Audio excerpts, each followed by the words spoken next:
पनवेलमध्ये एका निर्दयी मातेने बाळाला सांभाळू शकत नाही म्हणून 2 दिवसीय बाळाला मुलींच्या बालगृहाजवळच्या रस्त्यावर बेवारस सोडलं.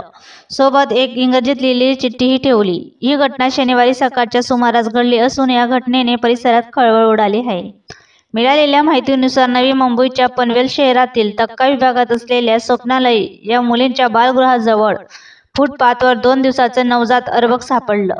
हे बालगृह महिला आणि बाल विकास विभाग महाराष्ट्र शासनाने मान्यताप्राप्त असून या संस्थेच्या इमारतीच्या खालच्या भागात एका बास्केटमध्ये 2 महिन्याचं बाळ आढळून आलं.